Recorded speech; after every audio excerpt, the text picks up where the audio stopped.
नमस्कार दोस्तों, सभी दर्शकों को हमारे YouTube चैनल की ओर से जय श्री कृष्ण।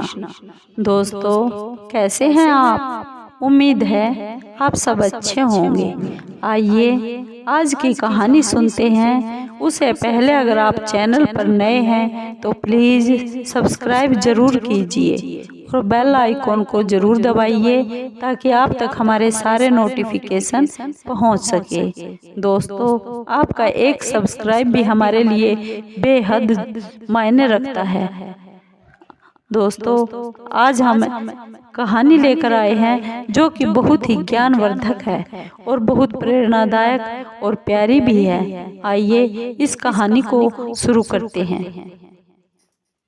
एक बार माँ पार्वती भगवान शिव शंकर के साथ पैदल यात्रा पर विश्व भ्रमण के लिए निकली। विश्व में कई स्थानों पर घूमने के बाद माँ पार्वती को कहा गया और भगवान शिव से थोड़ी देर विश्राम करने को कहा।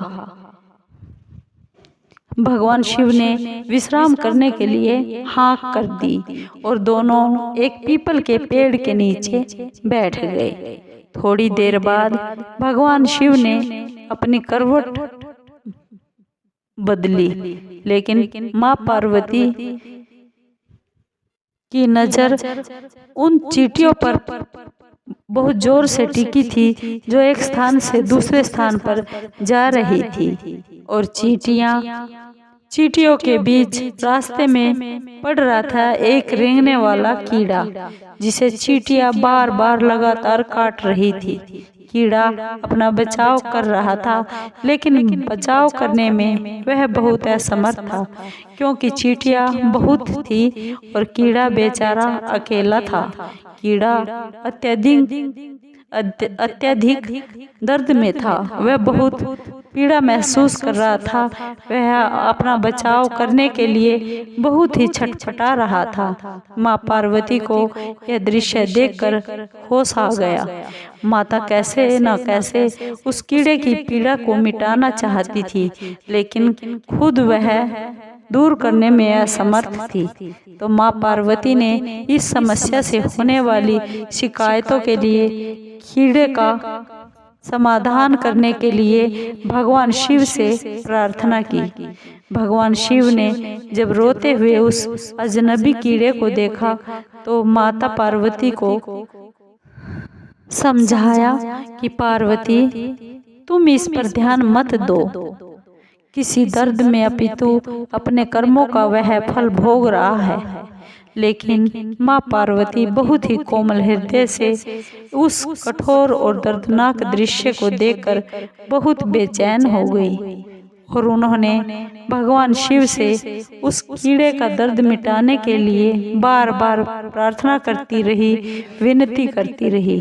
लेकिन भगवान शिव भी उन्हें यही समझाते रहे, इस पर ध्यान केंद्रित मत करो। यह बेशक ही अपने कर्मों का फल भोग रहा है। तुम विधि के विधान में कांटा मत बनो। शिव भगवान ने इस समस्या को दूर करने के लिए पार्वती माँ को वहां से दूसरे स्थान पर जाने को बोला ताकि उसका ध्यान वहां से हट जाए। लेकिन माँ पार्वती ने भी जिद कर रखी थी। वह बोली, जब तक इसका दर्द नहीं मिटेगा मैं यहाँ से नहीं जा सकती, क्योंकि मुझसे इसका दर्द बर्दाश्त नहीं हो रहा। अब भगवान शिव तिरियाहट के आगे मजबूर हो गए और उस कीड़े का दर्द दूर करता हूँ। भगवान शिव बोले, हे पार्वती, ठीक है, मैं इसके दर्द का विनाश करता हूँ। अगर बाद में कुछ अज्ञानता होती है तो तुम मुझे कुछ दोष मत देना। पार्वती माँ ने कहा, ठीक है महाराज, पहले आप इस बेचारे कीड़े का दुख मिटाइए। फिर भगवान शिव ने अपनी शक्ति से उस कीड़े को, राजा चींटियों को उनकी प्रजा और उनके लिए एक बहुत ही सुंदर नगर तैयार कर दिया, जिसमें राजा का बहुत ही आलीशान महल बना दिया। अब यहाँ से उस राजा की वास्तविकता शुरू होती है, जिसके कारण उस एक कीड़े के रूप में उसे बहुत पीड़ा मिल रही थी। अब जब सब कुछ बनकर तैयार हो गया तब भगवान शिव ने राजा से कहा, भाई अब तू अपना राजपाट संभाल, हम आगे चलते हैं। लेकिन राजा अपने व्यवहार से बड़ा ही अहंकारी हो गया और वह एक चरित्रहीन व्यक्ति निकल गया। उसने माँ पार्वती की सुंदरता पर मोहित होकर उनके हाथ पकड़ लिए और भगवान शिव का यह देशीय अपमान कर दिया कि तू एक योगी है, वन वन फिरने वाला एक साधारण सा अशुभ ब्राह्मण है। यह तेरे साथ इतनी सुंदर औरत कैसे रह सकती है? इसकी जगह तो मेरे महल में है, मेरे पास है, जिसे मैं अपनी पटरानी बनाऊंगा और इतनी सुंदर औरत को एक राजा की रानी बनाऊंगा। यह एक रानी ही बन सकती है, न कि एक साधारण भिक्षा के वाले मांगने वाले के साथ वन वन घूमे, जिसे ना अपने आज का पता है न कल का। अब मेरी यह बात सुन और यहाँ से चला जा, यह तो मेरी ही रानी बनेगी। भगवान शिव ने राजा को बहुत ही समझाने की कोशिश की और कहा, यह मेरी पत्नी है, तू अपना राजपाट संभाल, हजारों रूपमती औरतें तुम्हें मिल जाएगी। भगवान शिव ने उन्हें बहुत समझाने की कोशिश की, लेकिन हट्ठी राजा अपनी जिद पर अड़ा रहा। तो भगवान शिव ने कहा, ठीक है राजा, तुम इसे अपनी रानी बना लो, मैं अब यहाँ से चलता हूँ। यह बात माँ पार्वती की माँ पार्वती ने सुनी और भगवान शिव के श्री चरणों में गिर पड़ी और बोली, हे नाथ, आप मुझे इस दुर्दशा में छोड़कर कैसे जा सकते हैं? भगवान शिव बोले, हे पार्वती, मैं खुद सबसे पहले मैंने तुमसे कहा था मैं अपना नुकसान मिटा दूंगा, लेकिन उस कीड़े की पीड़ा समाप्त करूंगा। लेकिन बाद में अगर यह कुछ अज्ञानता है तो तुम मुझे दोष मत देना। माँ पार्वती बोली, हे नाथ, मुझे क्षमा कीजिए, जो मैं कर्म सिद्धांत को पहचान नहीं सकी।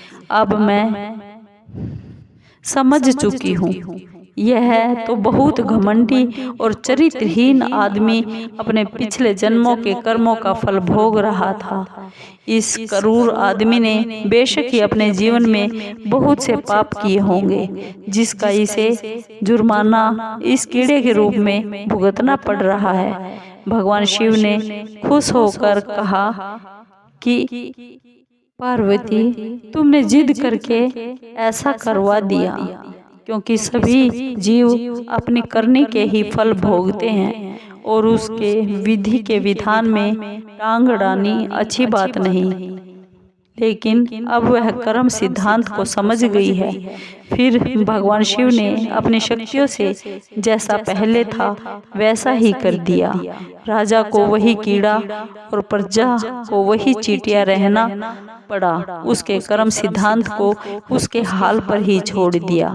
अब माँ पार्वती भी राजी हो गई और खुश होकर भगवान शिव के साथ फिर से विश्व भ्रमण के लिए चल पड़ी। दोस्तों, आपको ये कहानी कैसी लगी? अगर आपको ये कहानी अच्छी लगी हो तो प्लीज़ लाइक कीजिए, शेयर कीजिए, सब्सक्राइब कीजिए और कमेंट ज़रूर कीजिए। धन्यवाद दोस्तों।